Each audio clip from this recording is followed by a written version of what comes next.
The chamber of the Galactic Assembly was larger than any building on Earth. Its ceiling glowed with soft blue light that shifted like a living sky. Tall banners from dozens of alien nations hung in a wide circle. Strange symbols moved across transparent screens in the air. The air itself felt heavy, filled with quiet voices and low laughter. In the center of the chamber stood 3 humans. Ambassador William Carter kept his hands calmly behind his back. His face showed no anger.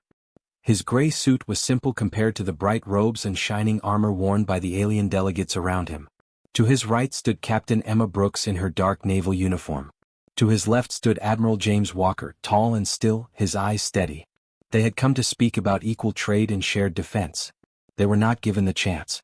An alien delegate with silver skin and long narrow eyes rose from its seat. It did not shout. It did not need to.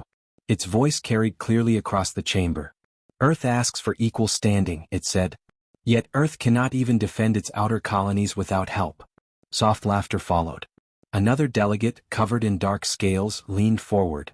Human ships are slow. Their weapons are outdated. Their numbers are small. Why should the Assembly consider them a serious power? More laughter. Louder this time. William Carter did not react. He had expected resistance. He had not expected open mockery. A third delegate activated a floating screen. Images of damaged human cargo ships appeared. These vessels were saved by our patrol fleets. Without us they would have been lost. And yet humans demand respect. The chamber filled with quiet amusement. Emma Brooks felt her jaw tighten. She had commanded some of those ships.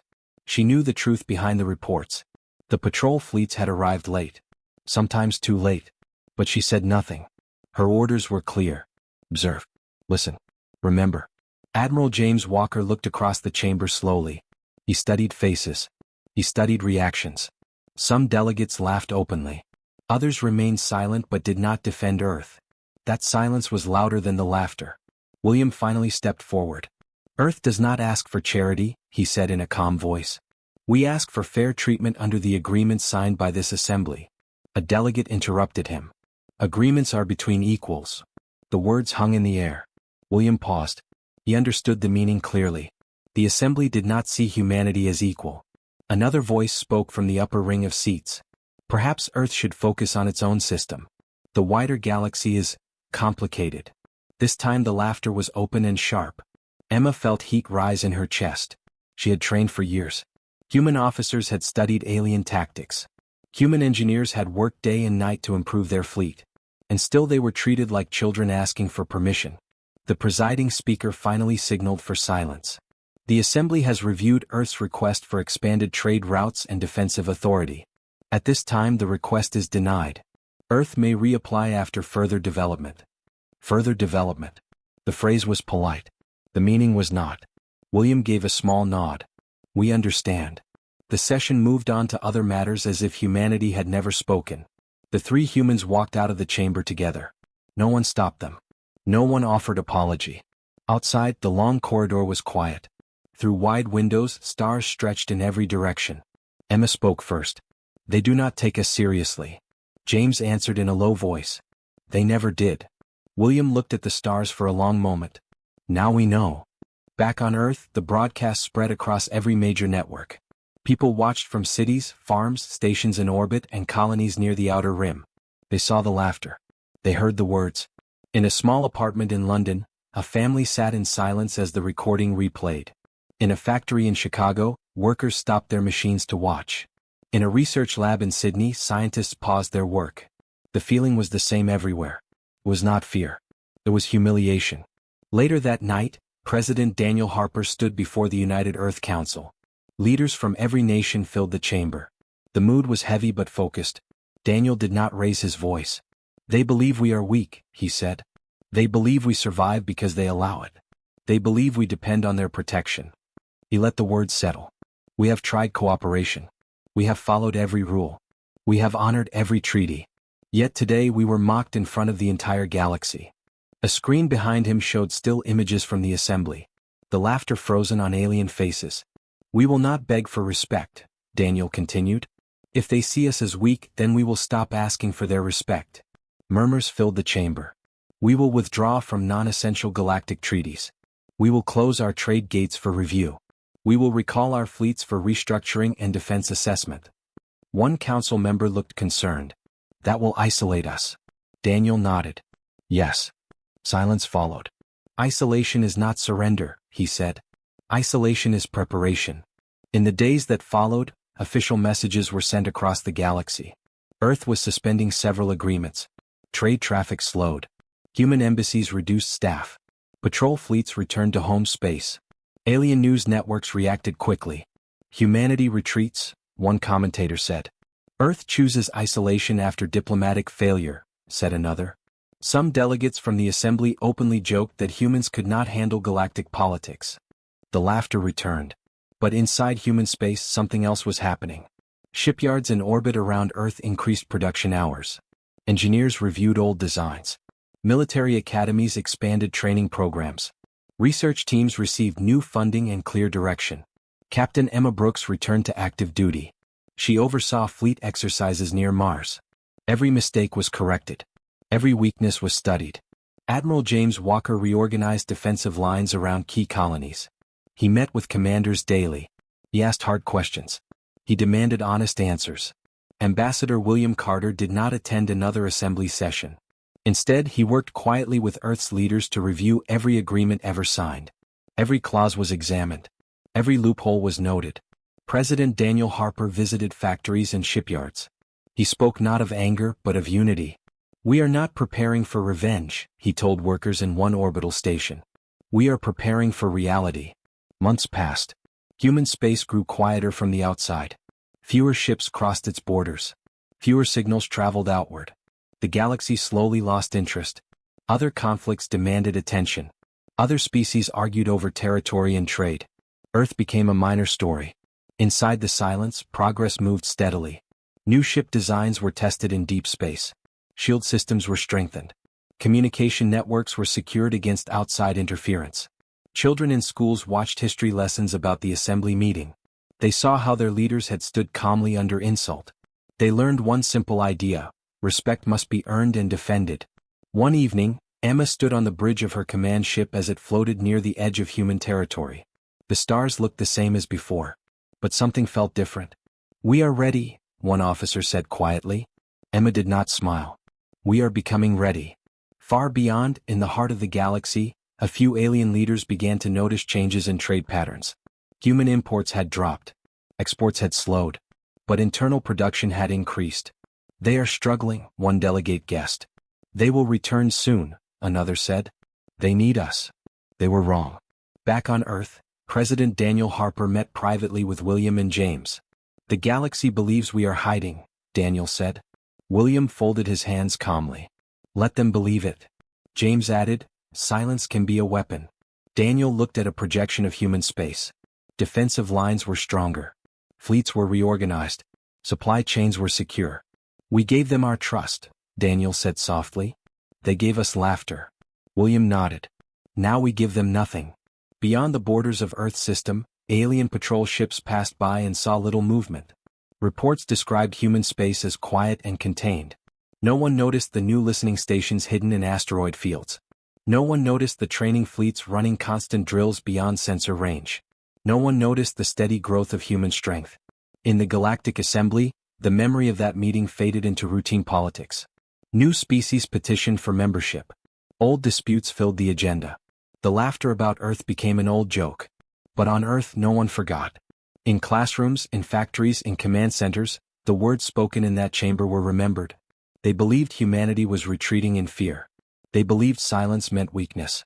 They believed isolation meant surrender. They were wrong. Isolation changed Earth in ways no one had expected.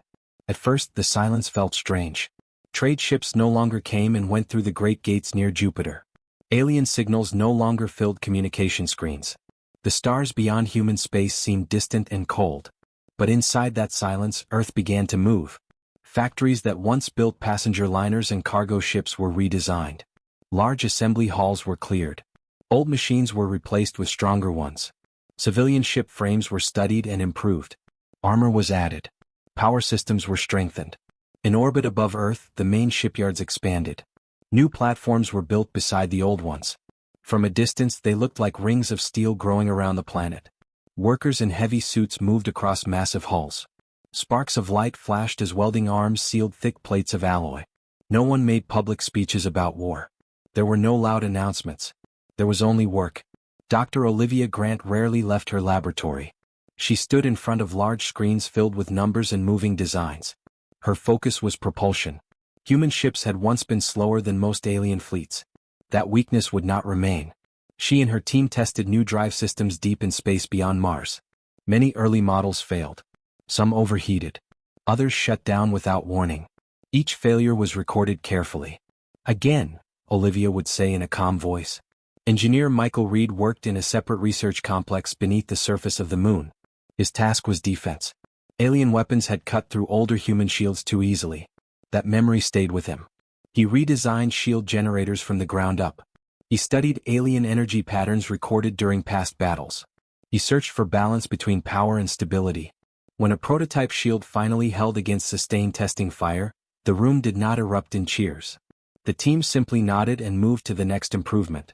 On the outer edge of human territory, colonies near the rim were quietly evacuated. Families were moved closer to Earth and Mars. Supplies were transported inward. Defense stations replaced research outposts. Some colonists felt fear when they were told to leave.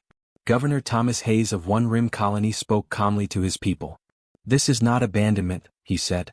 "This is protection." Large defense platforms were constructed in place of small settlements. Heavy cannons were mounted. Long-range sensors were hidden within asteroid belts.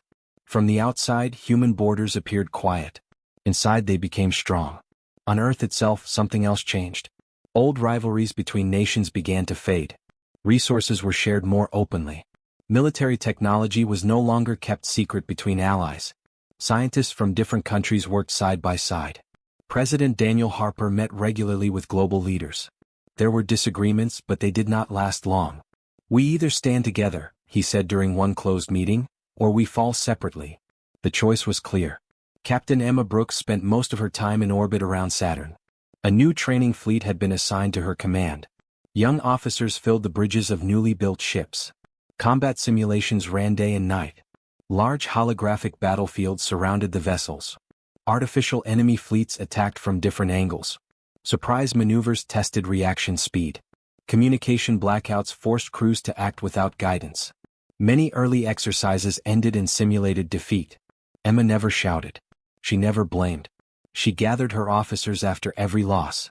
"Where did we fail?" she would ask. They studied every second of recorded data. Mistakes were identified.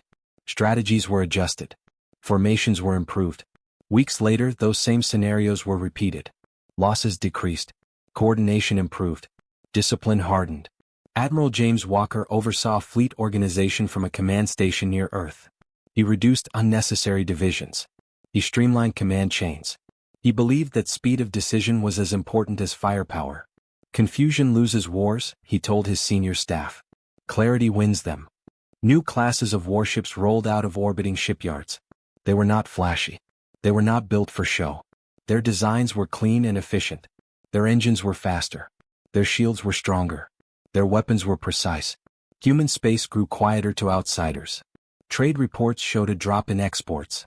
Diplomatic signals stopped almost completely. Alien merchants complained about lost profits. Some alien leaders dismissed Earth as unstable. "They are isolating themselves into weakness," one commentator said on a popular galactic broadcast. "They lack the resources to stand alone," another agreed. Years passed. No message came from Earth to the Galactic Assembly. No request. No complaint. Nothing. At first, a few alien scouts monitored human borders. They detected little movement beyond standard patrols. Eventually, even those scouts were reassigned to more urgent matters. The galaxy had other conflicts to worry about. Border disputes between larger powers demanded attention. Trade wars erupted in distant sectors. Earth became an afterthought. That was exactly what humanity wanted. Inside a deep space testing zone beyond Pluto, Dr. Olivia Grant watched as a prototype cruiser prepared for its first full-speed trial. The ship was sleek and balanced. Its new drive core pulsed softly with blue light. "Begin ignition sequence," she ordered. The ship vanished in a flash. Moments later, it reappeared far beyond its starting point. The jump had been clean and stable. Olivia allowed herself a small smile. In lunar orbit, Michael Reed observed a shield test against concentrated plasma fire. The new barrier flared bright white but did not break. The energy dispersed smoothly. Stability holding at 98%, a technician reported. Michael nodded. Increase output. The shield endured. On the training fields near Mars, Emma watched her fleet execute a complex maneuver that had once ended in disaster. This time the formation shifted smoothly. Enemy simulations were surrounded and disabled in minutes. Good, she said quietly. The young officers on the bridge did not cheer. They understood this was only one step. Back on Earth, children grew up during the years of isolation. They learned about the assembly's laughter in history classes. They saw recordings of human leaders standing calm under insult. They also visited museums showing new ship designs. They watched launches of powerful cruisers rising into orbit. They understood something simple. Strength did not require noise. One evening, President Daniel Harper stood on a balcony overlooking a launch facility as another fleet group lifted toward the sky. Flames reflected in his eyes. William Carter joined him. The galaxy has stopped watching us, William said. Daniel nodded. Good. They think we are shrinking. We are sharpening, Daniel replied. Deep within human space, secure networks connected every major command center. Supplies were tracked carefully. Emergency plans were rehearsed. Civil defense drills became normal. Humanity was not preparing blindly. Every action had purpose. Every system had backup. Every commander had clear orders. Isolation was no longer strange. It was normal. It was controlled. It was powerful. In the far reaches of space, alien traders passed near human borders and saw only quiet stars. No grand fleets waited in open display. No threatening signals were broadcast. Just silence. But hidden within asteroid belts were sensor arrays that tracked every movement beyond the border. Beneath planetary surfaces were factories capable of doubling output in months. Within human fleets were officers trained through thousands of simulations. Years of steady work shaped Earth into something new. Not loud. Not boastful. But ready. Emma stood alone one night on the observation deck of her flagship. The stars looked peaceful. The galaxy beyond seemed unaware. A junior officer approached her. Do you think they will come back someday? Emma looked at the distant darkness. Yes, she said simply. Are we ready? She considered the years of effort. The lessons learned. The strength built in silence. We are becoming ready, she answered. Far away in the grand chamber of the Galactic Assembly, Earth was rarely mentioned anymore. Other matters filled the agenda. Other species argued for attention. Humanity had faded from focus. And that was exactly what it wanted. In silence, Earth forged itself into steel. The attack came without warning. Long-range sensors near the edge of human space detected unusual movement. At first it appeared to be routine traffic. Then the signals multiplied. Energy signatures rose sharply. Warp trails formed in tight groups. Within minutes, the truth became clear. A coalition fleet had entered human territory. Dozens of warships dropped out of faster-than-light travel beyond the outer asteroid belt. Their hulls carried different designs and markings, but they moved as one force. Heavy cruisers formed the center. Destroyers spread to the flanks. Support ships followed behind. Their message was short and cold. By order of the Galactic Security Council, this operation will restore stability to human-controlled sectors. Stand down and prepare for inspection. The word inspection was a polite mask. In the main command center near Earth, Admiral James Walker stood before a wide tactical display. Red markers filled the outer edge of the system. He did not look surprised. So, he said quietly, they finally came. Officers around him moved quickly but without panic. Orders were transmitted across secure channels. Hidden defense platforms powered up.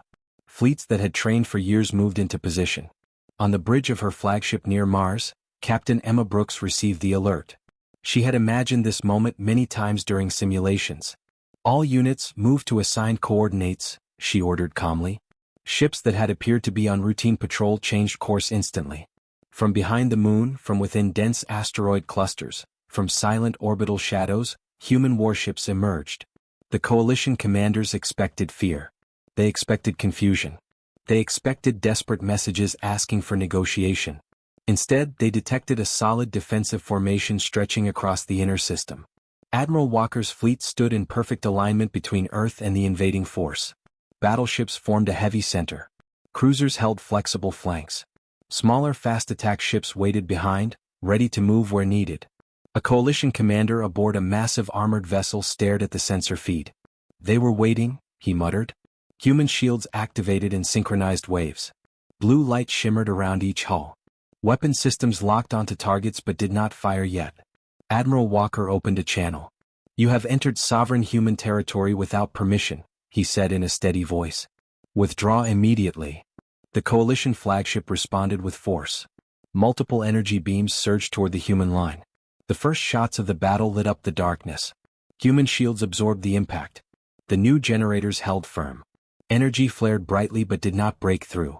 "Return fire," Walker ordered. Human weapons answered with precision. Instead of random volleys, each shot was carefully targeted. Engines, weapon arrays, communication nodes. A coalition destroyer lost power and drifted. Another ship's weapon bank exploded in sparks of light. A third vessel's engines failed, leaving it spinning slowly. Emma's fleet executed a flanking maneuver exactly as practiced. Her ships moved fast, faster than most alien vessels expected. New propulsion systems allowed sharp turns and sudden bursts of speed. They struck at weak points along the coalition's outer formation. Within the first hour, the invaders realized something was wrong. "These are not outdated ships," one alien officer said in disbelief. "They have upgraded," another replied. The coalition attempted to regroup. Heavier cruisers moved forward, concentrating fire on a single section of the human line. Admiral Walker anticipated the move. Section 3 fall back. Section 4, advance and overlap shields. The formation shifted smoothly. Overlapping shield coverage absorbed the heavy attack. Human ships rotated positions to prevent overload. Every action looked rehearsed. Because it was. Hidden defense platforms within the asteroid belt activated next. Long-range cannons fired from unexpected angles. Coalition supply ships in the rear were struck and disabled. Without supply support, their energy reserves began to drop. Emma led a small squadron through a narrow gap between two drifting asteroids. Her ships emerged behind an enemy cruiser group. "Target propulsion only," she commanded. Precise strikes crippled engines without destroying hulls. Alien crews were left powerless but alive. That choice was intentional. Humanity was not fighting for revenge. It was sending a message. Hours passed. The coalition fleet's formation broke apart under pressure. Ships tried to retreat but found their path blocked by fast-moving human interceptors. Others attempted to push forward and were met with coordinated fire. In the command center, Walker studied the battle calmly. "Status?" he asked. "Enemy combat capability reduced by 60%, an officer reported. Multiple vessels disabled. No confirmed human losses. Minor damage across several units." Walker gave a small nod. "Prepare transmission." In orbit above Earth, Ambassador William Carter stood inside a secure communication chamber. The battle raged on distant screens, but his focus was clear. When the signal was ready, he spoke. "Coalition commanders, this is Ambassador William Carter of Earth." The fighting slowed as the message cut through all channels. "Earth asked for respect," William continued. "You chose arrogance. You believed isolation meant weakness. You believed silence meant surrender." Behind him, images of disabled coalition ships filled the screen. "We have demonstrated our capability. We will not pursue your retreating forces. We will not destroy your crews." He paused briefly. "Leave now, and you may keep what remains of your fleet." Silence followed. On the coalition flagship, damage reports continued to arrive. Energy reserves were low. Communication lines were unstable. More human ships were appearing from hidden positions. The invasion had failed. The commander hesitated only a moment. "All remaining units," he ordered quietly, "withdraw." One by one, surviving coalition ships turned away from Earth. Engines flared as they prepared for emergency jumps. Disabled vessels were left drifting but intact. Human ships did not chase them beyond the border. Emma watched from her bridge as the last hostile signature vanished from sensors. "They're gone," an officer said softly. "Yes," she replied. "Let them go." Across human space, relief spread but was controlled. There were no loud celebrations. Damage teams moved quickly to repair minor hits. Rescue ships collected drifting enemy crews and placed them in stable holding zones. Admiral Walker addressed his fleet. "Well done," he said simply. "Maintain readiness." On Earth, citizens watched the battle through delayed official feeds. They saw the formation hold. They saw enemy ships disabled but not destroyed. They saw strength without cruelty. President Daniel Harper stood in the same council chamber where he had once announced isolation. "They thought we were alone," he said quietly. "They were wrong." Far away, the coalition fleet limped back toward Allied space. News of the defeat traveled faster than any official report. The story spread through trade networks and military channels. Earth had not surrendered. Earth had not collapsed. Earth had prepared. In the Galactic Assembly, delegates received emergency updates. Some stared at the reports in silence. Others replayed battle footage showing precise human strikes and perfect formations. No one laughed. For the first time since that day of mockery, the name of Earth was spoken with caution. The silence that followed was different from before. It was not dismissal. It was respect. The defeat of the first invasion did not end the conflict. It only wounded pride. Within months, long-range sensors detected large fleet movements beyond human space. The same coalition powers that had retreated were gathering again. This time their ships were more numerous. Heavier war vessels joined their lines. Carrier groups formed behind armored cruisers. They did not send a message of inspection. They sent silence. In the command center above Earth, Admiral James Walker studied the reports. Red markers filled the outer regions again, but they were still beyond human borders. "They are regrouping," one officer said. "They are trying to restore their honor," Walker replied. President Daniel Harper joined the secure channel from Earth's surface. "Will they attack again?" he asked. Walker paused only a moment. "Yes. But this time we will not wait." The decision had already been prepared years earlier. Operation Iron Resolve. It had been planned during isolation. It had been rehearsed in simulations. It was never meant for conquest. It was meant for deterrence. Captain Emma Brooks stood on the bridge of her flagship as the order came through. "All fleets prepare for outward advance," she announced. "We cross the border in 1 hour." Human ships gathered in quiet formation near the edge of their territory. Battleships, cruisers, destroyers, and support vessels aligned in organized waves. Shield systems glowed softly. Engines hummed with steady power. Dr. Olivia Grant monitored shield performance from a secure research station. Her upgraded systems had been tested under heavy fire. Now they would face real combat again. Michael Reed oversaw propulsion control systems from Lunar Command. His improved drives had given human ships speed beyond previous limits. When the countdown ended, the human fleet moved. They crossed beyond their border in perfect formation. The coalition forces did not expect this. Their commanders had believed Earth would defend only its own space. They had expected to control the battlefield. Instead, human ships jumped directly toward key military outposts that had supported the earlier invasion. Emma's fleet arrived near a heavily armed supply station orbiting a distant gas giant. Coalition guards scrambled to respond. "Identify yourselves," the outpost demanded. Emma answered calmly. "This is Captain Emma Brooks of the United Earth Fleet. Power down all weapons immediately." This station supported an illegal invasion of sovereign territory. The outpost opened fire. Human shields flared bright as heavy beams struck. Olivia's shield systems absorbed the impact with minimal strain. Energy levels remained stable. "Return fire," Emma ordered. Human ships targeted weapon platforms and power generators. Precision strikes disabled cannons without destroying habitat sections. Explosions were controlled and limited to military zones. Within minutes, the supply station went dark. Across multiple systems, similar scenes unfolded. Human fleets moved fast, striking only military assets tied to the invasion. Shipyards that built warships were disabled.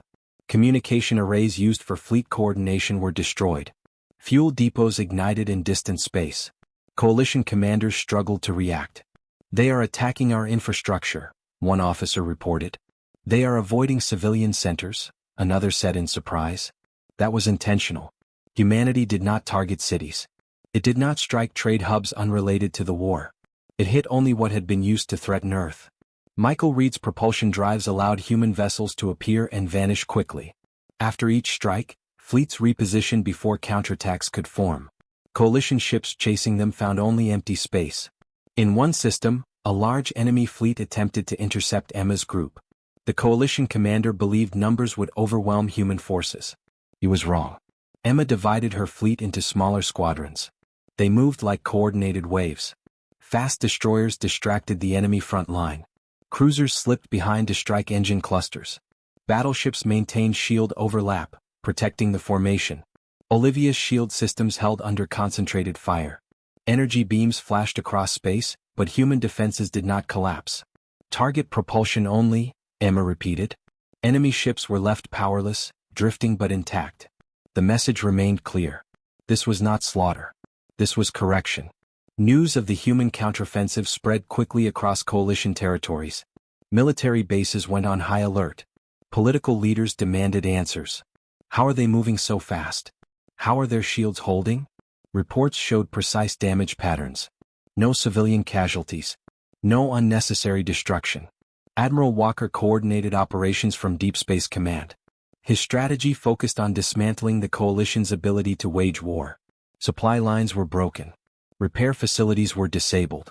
Long-range communication networks were cut. Within weeks, the coalition's offensive capacity was reduced by more than half. Pressure began to build inside their governments. Trade suffered. Military losses mounted. Citizens questioned why the conflict had started in the first place. In a secure chamber on one coalition homeworld, leaders argued. We underestimated them. They are not attacking our people. They are proving a point. Another human strike disabled a major fleet coordination hub. Without it, coalition fleets struggled to gather in large numbers. Emma stood on her bridge as reports came in from multiple sectors. Primary military objectives neutralized in 3 systems, her officer said. Civilian impact? She asked. None confirmed. She nodded. Maintain targeting discipline. After months of sustained operations, the coalition fleets could no longer form a unified front. Pride had driven them into battle. Strategy had not guided them. One by one, encrypted signals began to reach Earth. Requests for ceasefire talks. Admiral Walker received the first formal message from a coalition government that had once laughed in the assembly.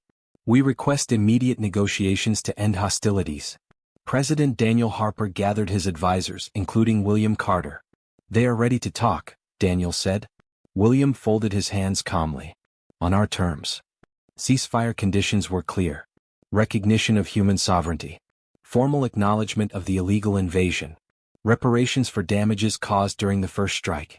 Permanent military distance from human borders. No hidden clauses. No vague language. Some coalition leaders resisted at first. But their military strength was weakened. Their supply chains were broken. Their citizens demanded peace. One by one they agreed. Human fleets slowed their advance but did not fully withdraw until agreements were signed and verified. In the final weeks of the conflict, Emma visited one of the disabled outposts her fleet had struck months earlier. Reconstruction teams were working under new supervision. The outpost commander, now humbled, stood before her. You could have destroyed us, he said quietly. Emma looked at the damaged but intact structures. That was never the goal, she replied. When the last ceasefire was confirmed, Admiral Walker ordered all fleets to defensive posture just beyond human space. No victory parade filled the skies of Earth. No loud celebration echoed across cities. There was only calm. President Daniel Harper addressed the world.